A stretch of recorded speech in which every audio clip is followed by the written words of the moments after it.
말씀 야고보서 5장 13절에서 16절 말씀. 너희 중에 고난 당하는 자가 있느냐 그는 기도할 것이요 즐거워하는 자가 있느냐 그는 찬송할지니라. 너희 중에 병든 자가 있느냐 그는 교회의 장로들을 청할 것이요 그들은 주의 이름으로 기름을 바르며 그를 위하여 기도할지니라. 믿음의 기도는 병든 자를 구원하리니 주께서 그를 일으키시리라. 혹시 죄를 범하였을지라도 사하심을 받으리라. 그러므로 너희 죄를 서로 고백하며 병이 낫기를 위하여 서로 기도하라. 의인의 간구는 역사하는 힘이 큼이니라. 엘리야는 우리와 성정이 같은 사람이로되 그가 비가 오지 않기를 간절히 기도한즉 3년 6개월 동안 땅에 비가 오지 아니하고 다시 기도하니 하늘이 비를 주고 땅이 열매를 맺었느니라. 아멘. 아멘. 감사합니다. 아멘. 감사합니다. 네, 선포된 말씀에 의해서 기름 부음 시리즈 오늘 5번째 시간입니다. 기름 부음과 치유라는 제목으로 이한드레 목사님께서 말씀을 선포해 주시겠습니다. 네, 목사님 부탁드립니다. 할렐루야. 사랑하신 아버지 감사합니다. 오늘도 부족한 저희지만 함께 모여서 기도해내려고 합니다. 먼저 말씀을 통해서 은혜 받게 하시고 결단케 하시고 다시 한번 응답받는 기도로 나아갈 수 있는 저희에게 도와주십시오. 연약한 종 오늘도 순종하는 마음으로 섰습니다. 입술을 주관하시고 피차 은혜의 자리에 함께 하나님께 영광 돌리도록 도와주십시오. 예수님의 이름으로 감사하며 기도 올려옵나이다. 아멘. 아멘. 예, 샬롬 반갑습니다. 기름 부음 시리즈 오늘 5번째 시간입니다. 기름 부음과 치유 이런 제목으로 함께 말씀을 나누겠습니다.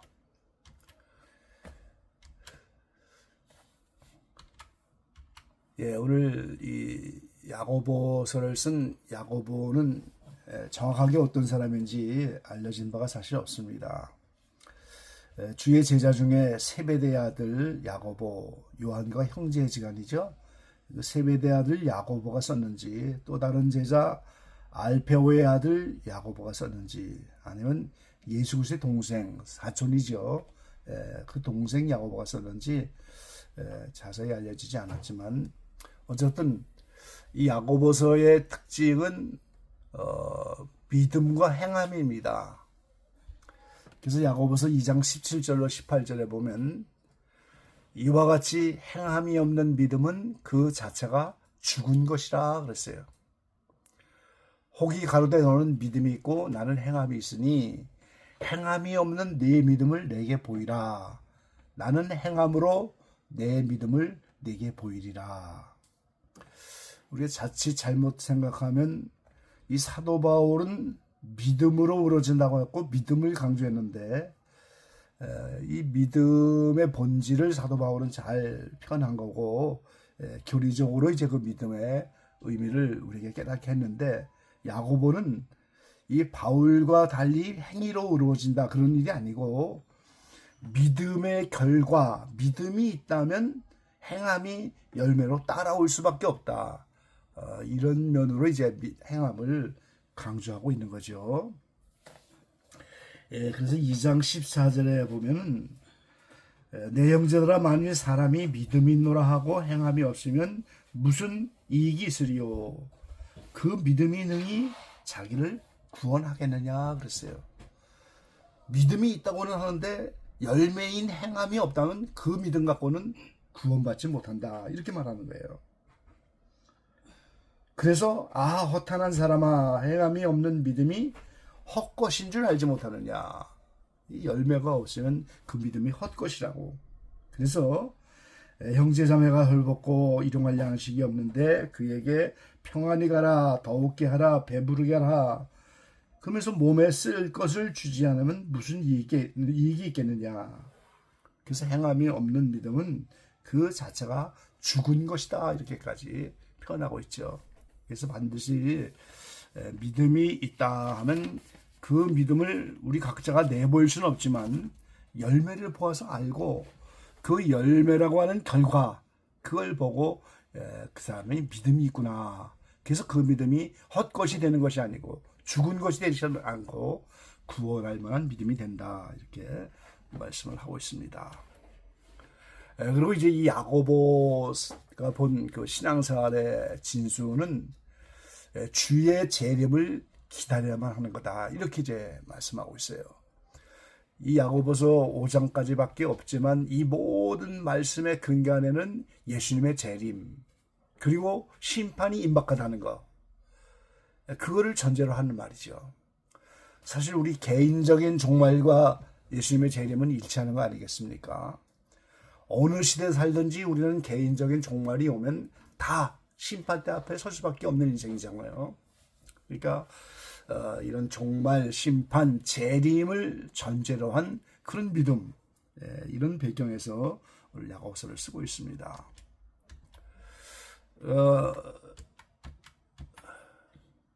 이 본문을 이제 조금 더 살펴보면 1, 2장은 기본적인 교훈으로 여러 가지 시험 받을 때의 교훈, 그리고 2장, 4장에 보면 실제적인 교훈으로 개인적인 교훈, 교회적인 교훈, 그리고 5장에 이제 결론적인 교훈으로 부자에 대해서 경고를 하고 재림까지 인내하며 잘 참아야 된다. 그리고 맹세하지 말아야 되고 미혹된 자를 구해야 되고, 그리고 이제 그 중에 한 부분이 치유를 위한 기도.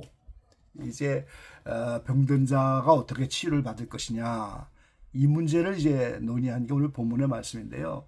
이것도 여전히 믿음을 전제로 해야 되고 또 재림을 전제로 하고 또 심판을 전제로 한 이런 거를 어울린 바탕 속에서 오늘 치유를 위한 기도를 하라는 거고, 그 치유를 잘 받기 위해서 의인의 간구가 돼야 되고, 그러고 오늘 엘리야를 예로 들어서 이제 말씀하신 것이 본문의 내용입니다.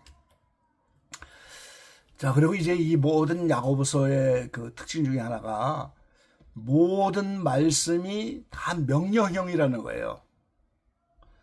너희 중에 고난 당하는 자가 있느냐? 저는 기도할 것이요. 즐거워하는 자가 있느냐? 저는 찬송할지니라. 병든 자가 있느냐? 저는 교회 장로들을 청할 것이요.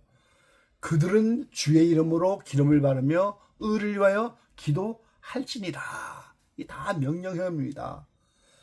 그렇게 명령대로 행하면 믿음의 기도는 병든 자를 구원할 것이다. 주께서 일으키실 것이다. 죄를 범하였을지라도 사하심을 얻으리라. 그래서 너희는 죄를 서로 고하며 병 낫기를 위하여 서로 기도하라. 다 명령이죠. 그래서 이제 이 명령대로 순종하면 좋은 결과를 이제 맞이하는데, 그걸 이제 엘리야의 예를 들은 거예요. 엘리야가 비 오지 않기를 간절히 기도한즉 3년 6개월 동안 땅에 비가 아니오고, 다시 기도한즉 하늘이 비를 주고 땅이 열매를 내었느니라. 그래서 모든 말씀이 다 명령형이고 거기에 순종하면 이런 결과가 나타난다. 이렇게 표현하고 있습니다. 그럼 한 절 한 절 잠깐 살펴보기면요. 이 13절에 먼저 고난당하는 자가 있느냐? 기도할 것이다. 그래서 모든 고난은 기도를 통해서만 극복이 된다는 것을 우리에게 알려주고 있습니다. 시편 50편 15절에 보니까 환난 날에 나를 부르라. 내가 너를 건지리니 내가 나를 영화롭게 하리로다 그랬어요. 이 환난을 당하면 뭐 의사 먼저 찾아가고 어떤 누구 뭐 사람 찾아가고 방백을 찾아가고 이런 것이 아니고 나를 부르라. 내가 너를 건지리라. 이 고난당하고 환난당하면 먼저 하나님을 부르고 하나님이 우리를 건져주는 걸 믿고 기도를 통해서 고난을 극복해야 한다는 겁니다. 신약에 와서 빌립보 4장 6절로 7절에 보니까 사도 바울이 아무것도 염려하지 말고 오직 모든 일에 기도와 간구로 너희 구할 것을 감사함으로 하나님께 아뢰라 그랬어요. 이게 믿음이 없이는 할 수 없는 일이죠. 어떻게 아무것도 염려하지 않습니까? 현실은 산처럼 이렇게 많은 문제들이 달려오는데 어떻게 아무것도 염려하지 않아요. 그 믿음을 전제로 하는 거예요. 그리고 공평하신 하나님의 심판을 전제로 할 때 우리가 사람은 못 알아줘도 사람은 이해하지 못해도 하나님은 공정하신 분이고 정확하게 심판하시는 분이기 때문에 그 하나님을 의뢰하고 그 하나님 앞에 모든 걸 맡겨지면 아무것도 염려가 안 되는 거죠, 사실. 그래서 아무것도 염려하지 말고 오직 모든 일에 기도와 간구로 너희 구할 것을 감사함으로 하나님께 아뢰라. 이 고난도 있고 정말 염려당할 일이 많아도 그걸 감사함으로, 그걸 허락하신 하나님께 감사하고 당장은 뜻과 섭리를 알지 못한다 할지라도 감사함으로 모든 일 그걸 다 기도와 간구로 염려하지 말고 아뢰라. 그리하면 모든 지각에 뛰어난 하나님의 평강이 그리스도 예수 안에서 너희 마음과 생각을 지키시라.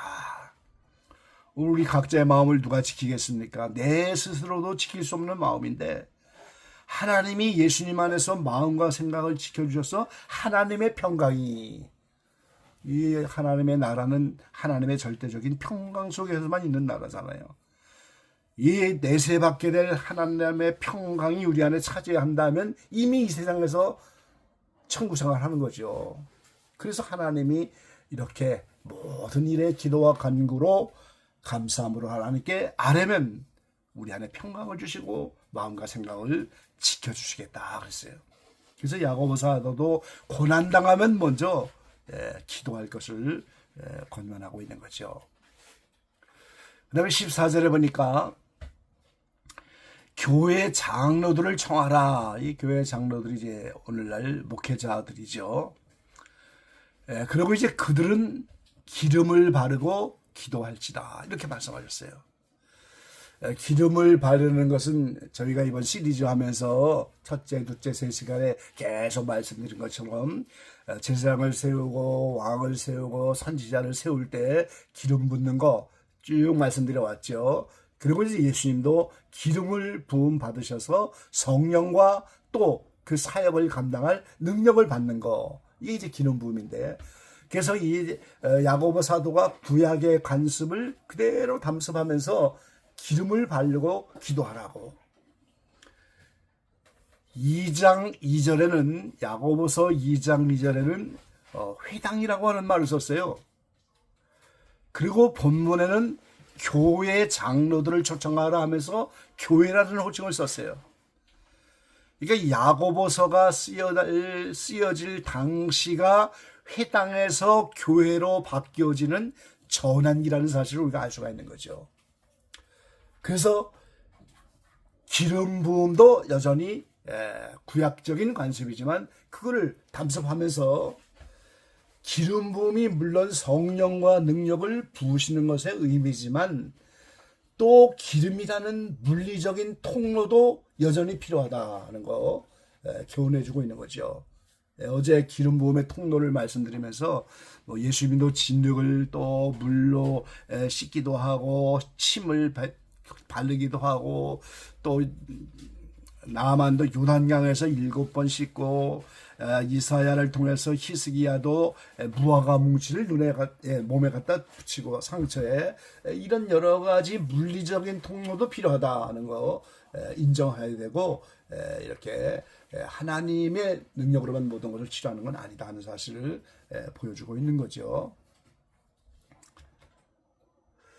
그리고 이제 이 신약에 와서 누가복음 10장 33절로 36절까지 말씀해 보면 이 강도 만난 자의 이웃이 누구인가? 이 선한 사마리아인의 비유의 말씀이 있는데요.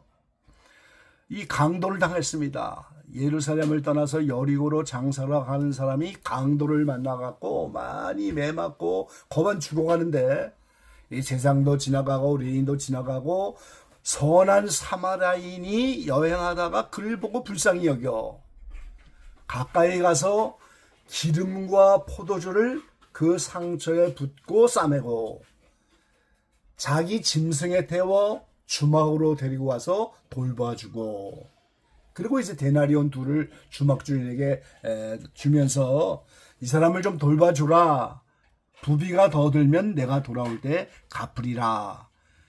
내 의견에는 이 세 사람 중에 누가 강도 만난 자의 이웃이 되겠느냐.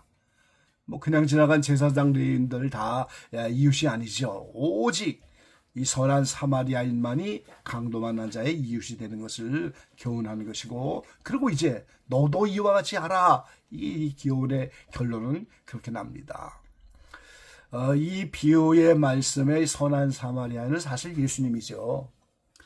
원수마귀에게 매를 맞고 죄 때문에 모든 걸 다 뺏겨서 강도당한 인생, 그게 바로 죄인인 우리인데, 그 예수님이 거기에 기름과 포도주를 상처에 붓고 싸맸다.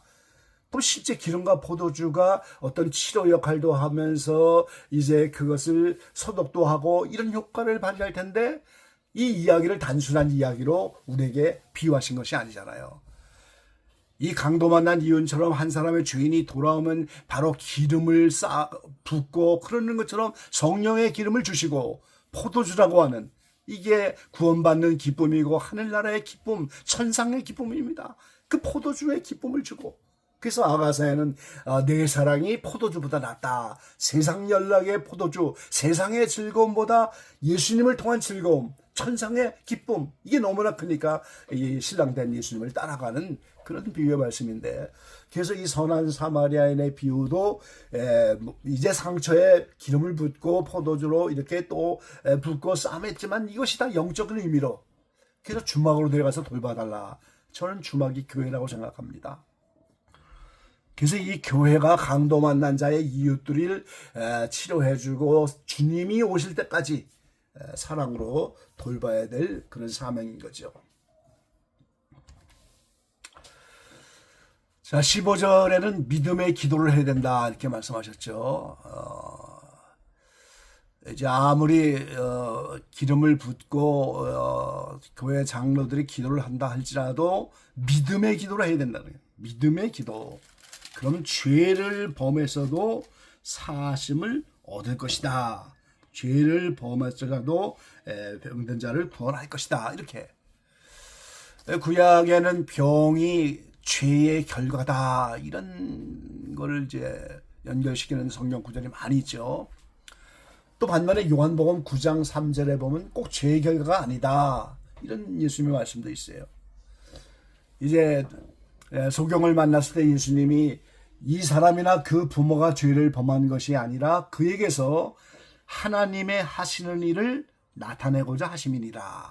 그러니까 이 소경은 부모나 어떤 조상 자신의 죄 때문이 아니고 하나님의 하시는 일을 나타나기 위해서 이 병이 왔다는 거예요. 그러니까 꼭 이 병이 죄의 결과는 아니다. 그러나 인생의 모든 고난, 병을 비롯하여 인생의 모든 고난은 다 이 범죄의 결과일 수밖에 없고, 그래서 고통과 불행이 올 수밖에 없는 인생의 처참한 모습을 말할 수밖에 없죠. 그래서 이 믿음의 기도를 해야 되는데, 오늘 바로 엘리야를 예를 들어서, 엘리야는 우리와 같은 성정의 사람이다. 이 이스라엘 백성들은 엘리야는 특별한 사람으로 인식이 되어 있다는 거예요. 모세와 함께 선지자의 대표잖아요. 모세는 죽은 후에 은밀히 부활한 부활의 대표, 엘리야는 죽지 않고 승천한 그런 특별한 선지자로 예수님의 변화산상에 모세와 엘리야가 나타나잖아요. 예수님의 별세를 의논한다고 말하죠. 예수님이 어떻게 죽을 것인가.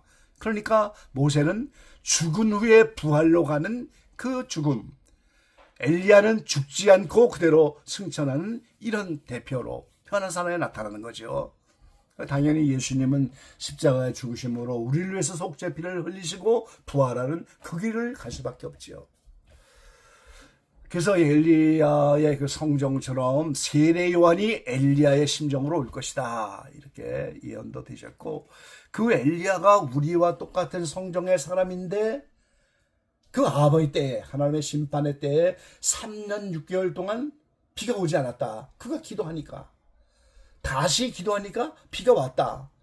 그리고 하늘에서 불을 끌어내고 비를 끌어내고 많은 표적으로 850대의 외로운 싸움에서 갈멜산에서 승리한 이런 엘리야입니다. 그 엘리야가 그렇게 3년 6개월 동안 비가 오지 않는 거. 열왕기상 17장에 보면은 내 말이 없으면 우로가 없을 것이다. 분명히 선포하죠. 그 엘리야의 기도를 통해서 하나님이 3년 6개월 동안 비가 오지 않게 하는 거. 이게 바로 믿음의 기도라는 거예요.